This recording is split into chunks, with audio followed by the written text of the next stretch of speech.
Hola Movie Gengs, jumpa lagi di Perjalanan Film. Kali ini kita merangkum film depresif bergenre drama adventure thriller berjudul The Road, mengisahkan masa kehidupan suram pasca apokaliptik.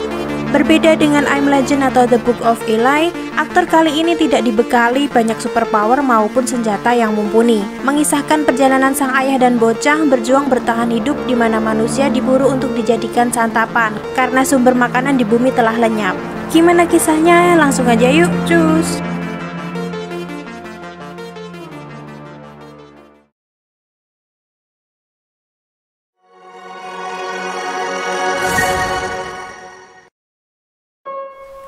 Di awal kisah, menunjukkan potret kehidupan bahagia seorang lelaki yang kita sebut ayah, yang sedang bermain dengan kudanya, beserta istrinya yang sedang hamil tua. Mereka tinggal di sebuah rumah dengan halaman ditumbuhi pohon dan bunga yang sedang bermekaran.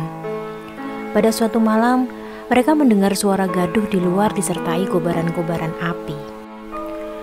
Scenes yang kita lihat sekarang adalah sang ayah sedang terbangun dari tidurnya bersama bocah lelaki di sebelahnya.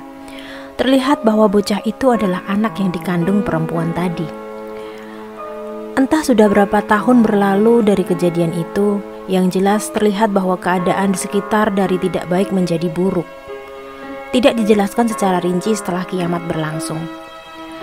Tidak ada lagi tanda-tanda kehidupan di bumi. Tumbuhan tidak dapat tumbuh, binatang-binatang juga tidak terlihat di mana-mana. Hanya bencana alam, gempa bumi, dan kebakaran yang terjadi. Iklim di bumi semakin menurun drastis, menjadikannya lebih sulit bagi kehidupan bumi berlangsung. Ayah dan si bocah hanya hidup berdua sendirian saja. Tidak ada tanda-tanda kehidupan manusia lain. Mereka sedang melakukan perjalanannya ke arah selatan untuk mencoba bertahan hidup di sana dengan iklim yang lebih bersahabat. Mereka menemukan gudang saat mencari makanan. Si bocah menemukan mayat yang tergantung bunuh diri, di mana hal itu menjadi pemandangan yang biasa yang terjadi di dunia ini sekarang. Lalu kita melihat ayah itu menunjukkan cara memakai pistol ketika sudah siap pada saatnya. Pistol itu hanya ada tersisa 2 peluru, satu untuk sang ayah dan satunya untuk si anak. Hanya untuk berjaga-jaga jika menghadapi keadaan yang memaksa untuk mengakhiri hidup mereka. Bunuh diri merupakan kesempatan yang baik di dunia sekarang ini, ketika banyak kanibalisme di sekitar mereka. Keadaan sangat buruk beberapa tahun belakangan. Tidak ada moral peri kemanusiaan lagi, di mana orang dapat selamat dengan memakan sesamanya. Bahkan mereka menyiksa anak kecil dan perempuan sebelum mereka membunuh dan memakannya. Ini adalah keadaan new normal di dunia ini. Di dunia di mana bocah lelaki ini terpaksa menjalani. Flashback pada keadaan sebelum semua terjadi, ayah mempersiapkan segala sesuatunya saat si ibu sudah menunjukkan tanda-tanda melahirkan. Terlihat bahwa si ibu tidak menginginkan bayinya lahir dalam keadaan dunia yang buruk itu. Tanpa pertolongan medis, si ibu melahirkan dibantu oleh sang ayah di dalam rumah. Scenes berganti di masa sekarang. Ayah terbangun karena mendengar suara mesin mobil mendekat. Beberapa orang menuju ke arah mereka dan sudah jelas mereka bukanlah orang yang baik. Sudah tidak ada lagi binatang yang bisa diburu. Tidak ada lagi makanan tersisa di dunia ini, hanya ada manusia untuk diburu. Hanya dengan cara berkelompok seperti itulah mereka bisa bertahan hidup bersama. Ayah dan bocah akhirnya bersembunyi, tapi sayangnya dia ditemukan oleh salah satu anggota kelompok itu yang sedang beristirahat. Orang itu menyergap si bocah dengan pisau digalungkan di lehernya. Sang ayah lalu membidik tepat di kepala orang itu dan akhirnya pun tewas. Setelah mendengar suara tembakan, anggota kelompok lainnya bergegas mengejar si ayah dan bocah. Ayah menggendong bocah dan lekas berlari menuju hutan. Setelah semalaman bersembunyi, mereka mencari makanan di gedung bioskop. Ayah menemukan kaleng tua dan berdebu. Si bocah tidak pernah merasakan minuman soda selama ini, jadi sang ayah memberikan hadiah yang berharga itu padanya. Setelah beberapa hal buruk yang sudah si bocah lihat, ada perampokan, penganiayaan, pencurian, kanibalisme, dan bahkan pembunuhan, si bocah lugu ini menunjukkan rasa humanitasnya dengan berbagi soda itu dengan sang ayah. Bocah ini menunjukkan bahwa di antara kehancuran dan penderitaan masih ada harapan. dan juga masih ada orang-orang baik di luar sana.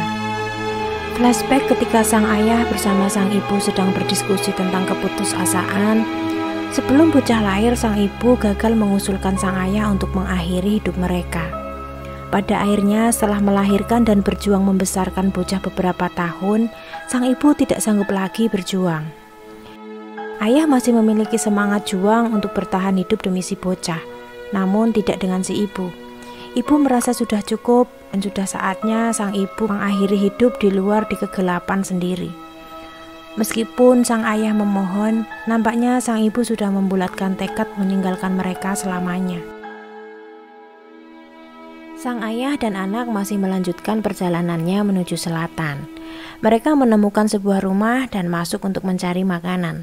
Terlihat di sana ada tanda-tanda kehidupan, dan sepertinya penghuninya belum lama meninggalkan tempat itu.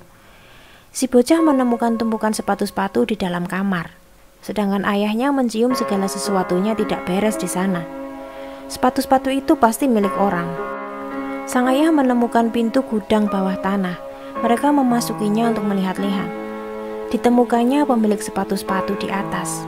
Mereka beberapa orang yang sakit dan sekarat layaknya hewan ternak tanpa sehelai kain pun menderita minta tolong. Rumah itu adalah peternakan manusia. Jika tidak segera meninggalkan tempat itu, ayah dan anak akan menjadi mangsa seperti orang-orang di sana. Sekelompok pemangsa itu terlihat memasuki pekarangan rumah. Dengan cepat ayah mencari jalan keluar tanpa diketahui. Setelah lama menunggu keadaan aman, akhirnya mereka bisa meloloskan diri dari sana. Pemangsa itu sepertinya mengetahui ada penyusup masuk. Ayah dan bocah bersembunyi di semak-semak ketika salah satu mangsa memeriksa dengan teropong. Mereka mendengar jeritan-jeritan manusia tak bersalah di bawah sana sedang dibunuh untuk menjadi hidangan makan malam mereka. Entah sudah berapa lama mereka melanjutkan perjalanan yang suram itu. Sampai ketika ada sesuatu keajaiban kecil yang mereka temukan. Ketika sang ayah menggeledah rumah kosong, ayah tidak sengaja menemukan bunker bawah tanah di halaman belakang. Setelah mereka masuk, dia hampir tidak bisa mempercayai penglihatannya sendiri. Banyak sekali makanan kaleng di sana. Bunker itu adalah suatu harta karun bagi mereka berdua. Untuk pertama kalinya selama perjalanan mereka, meja penuh dengan makanan dan minuman yang layak. Mereka menyantapnya dengan penuh rasa syukur. Bahkan mereka benar-benar mandi air bersih, mengenakan busana bersih, dan ayahnya pun bisa mencukur janggutnya. Malam itu mereka mendengar ada seseorang di atas bunker. Sang ayah berkata bahwa tidak lagi aman jika mereka terus berada di sana.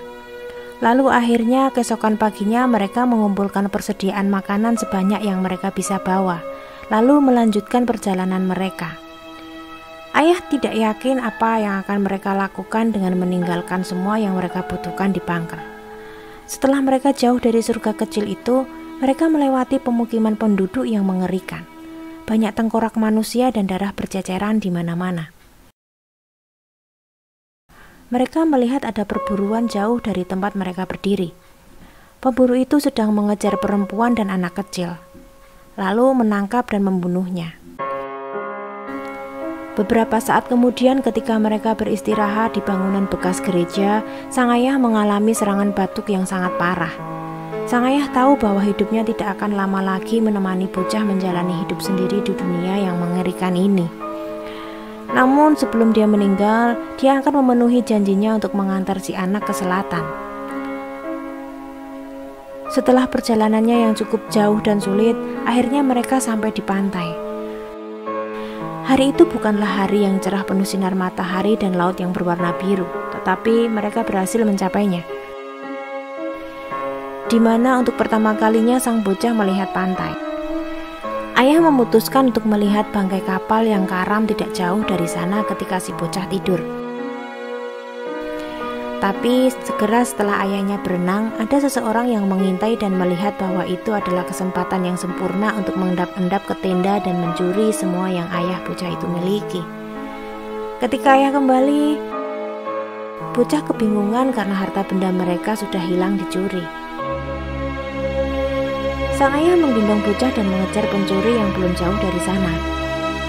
Ayah menodongkan pistolnya bersiap membunuh pencuri itu. Tapi sang bocah melarang ayahnya untuk membunuh. Sadar ancaman sang ayah, pencuri itu menyerah dan mengembalikan semua yang ia curi.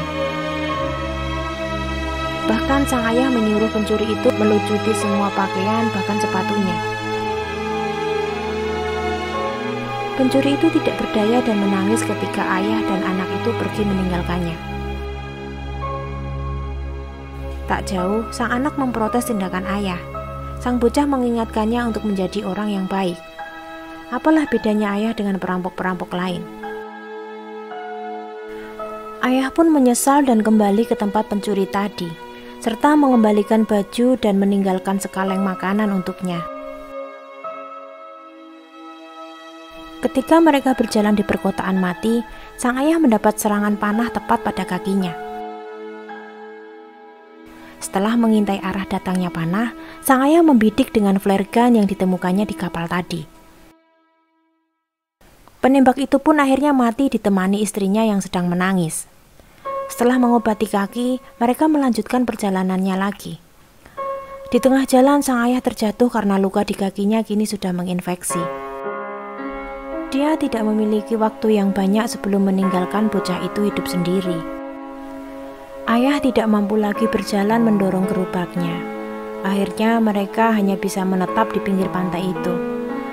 Ayah berbaring melihat langit dan menangis mengkhawatirkan kondisi anaknya sampai pada akhirnya ayah menghembuskan nafas terakhirnya di bibir pantai. Keesokan harinya, orang yang selalu di sampingnya selalu menjaga dan merawatnya meninggalkannya untuk selamanya. Dia sendirian dalam kegelapan hidup yang kejam. Si bocah berdiri untuk melanjutkan hidupnya. Dia mengambil pistol yang ayahnya ajarkan cara menggunakannya. Dia berjalan menuju pantai dan bertanya-tanya apa yang ada di seberang lautan itu. Lalu dia melihat seorang lelaki dari jauh sedang berjalan mendekatinya. Bocah menyodorkan senjata ke arah pria itu dan mencoba berbicara dengannya. Apakah pria ini pria yang jahat yang akan memakannya atau pria yang baik seperti ayahnya? Setelah itu dia dikenalkan oleh istri dan dua anaknya yang sebaya dengannya. Mereka bercerita bahwa beberapa hari sudah mengikuti ayah dan bocah karena dipercaya mereka adalah orang baik. Dan pada akhirnya menemukan bocah itu ditinggal mati ayahnya. Ketika di bunker, keluarga inilah yang membuntuti mereka. Tanpa ragu, si bocah akhirnya menerima tawaran untuk melanjutkan hidup bersama keluarga ini.